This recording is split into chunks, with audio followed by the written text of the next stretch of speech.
What's up, Burly Nation? Welcome back to another episode of my Better Than Adventure Minecraft playthrough. So today, as you can see by the title, I'll be talking about Jack's Film's Sniperwolf drama, and also Pokimane a bit too. But before I do that, I want to do something else for a second. If you remember my last YouTube video I made on this channel, you probably saw how terrible the footage was and the quality, because I think what happened was that the snow from the winter effect, this mod I'm using, made my frames drop exponentially, but only on the recording for some reason. My normal gameplay looked fine, but when I watched it back, everything was just super shitty. It looked like it had been corrupted.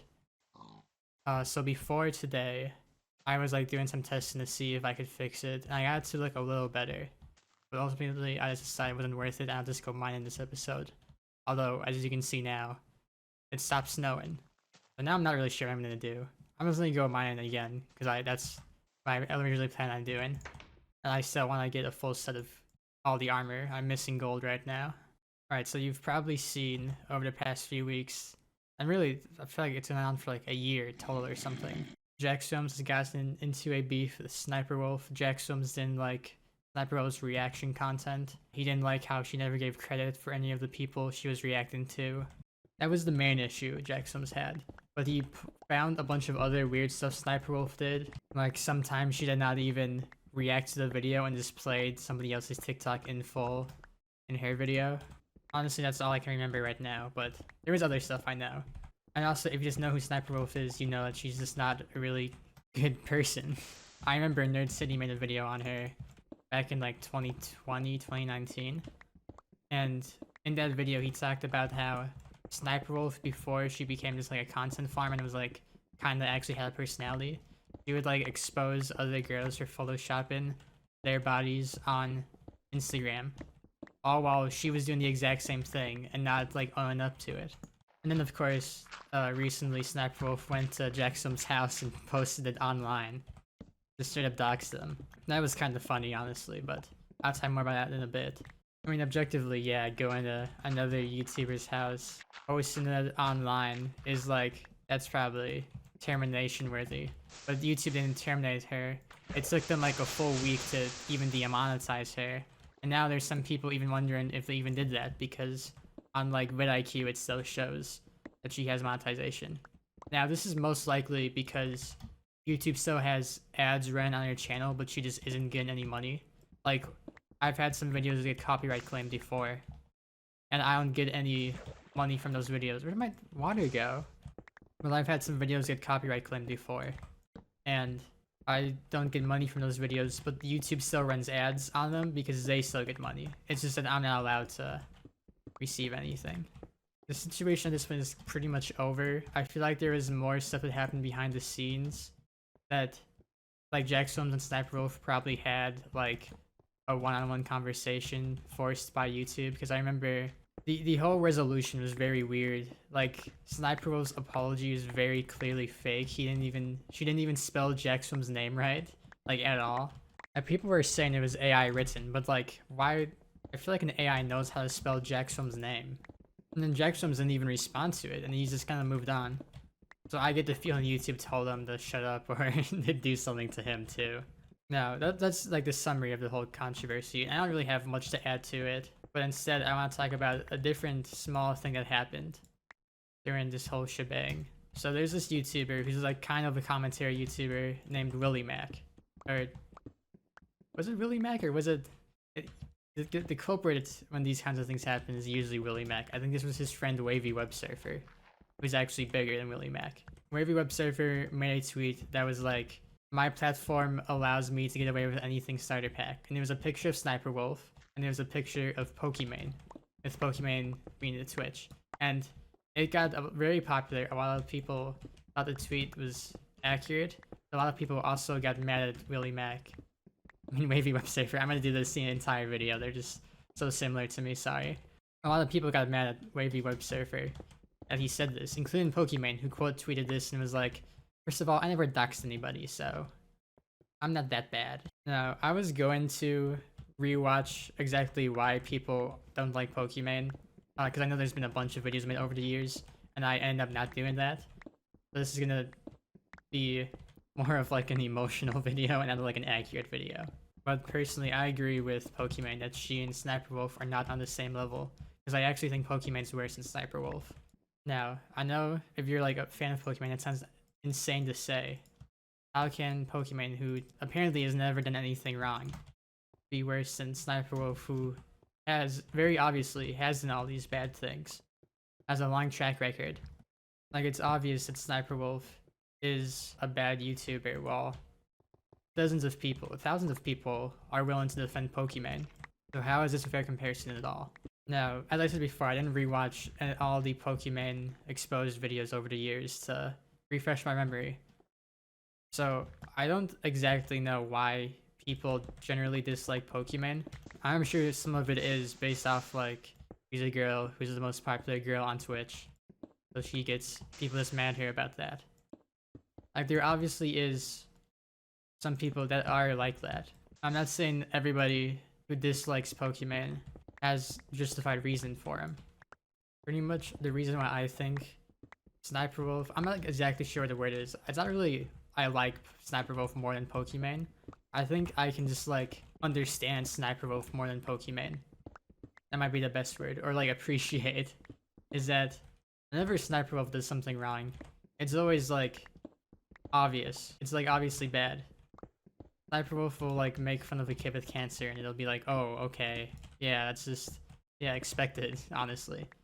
But when Pokimane does something wrong, she'll never own up to it, she'll never face any consequences for it. Even from the YouTube community, people will just like, people still try to act like she's some innocent, family-friendly YouTuber when that's just not really the case. This isn't just a Pokimane thing. In fact, I've been planning to make a video for a while now, and it'll probably come out sometime next year, on like just the in general Twitch community and how so many streamers outside of Pokimane are like this. Pokimane is just the easiest example because she's the biggest. But people like Aiden Ross, Leafeus here, Bryce Scum, Sniperwolf, whenever they become the villain of the week on YouTube, nobody really bats an eye, nobody cares. Because they're all like expected to be terrible people and not be good role models. So you don't really care when Leafeus here says the N-word or Aiden Ross does another crypto scam. But when Mizkif gets accused of covering up sexual assault for years, and that's like interesting because that goes against his character. He tries to be someone who's pretty left-leaning, pretty accepting, pretty woke, and this goes against it. He's like betraying his main morals. People like Leafy don't really have any morals to betray in the first place. You're either with him or you're not. When Nicola got exposed for being her boyfriend, being charged with a felony, and then having to go to 6 months of counseling, anger management. Like, how tall is Nicola? How badly did she have to beat her for a woman who looks like Nicola to receive 6 months of community service? And Pokimane is out here defending these people. Pokimane is still like, I wouldn't say best friends with Mizkif, but like good friends with Mizkif and does collabs with him a lot. And when Nicola tried to be like, oh, but he hit me too sometimes, Pokimane was like, oh yes, you go, Queen. And that's very clearly not what happened. And that's what happened, then the boyfriend would be in jail right now, and Nicola would have never went to jail because it would have been self-defense. Instead, Nicola made the conscious decision to drive to his house and beat the shit out of her ex-boyfriend.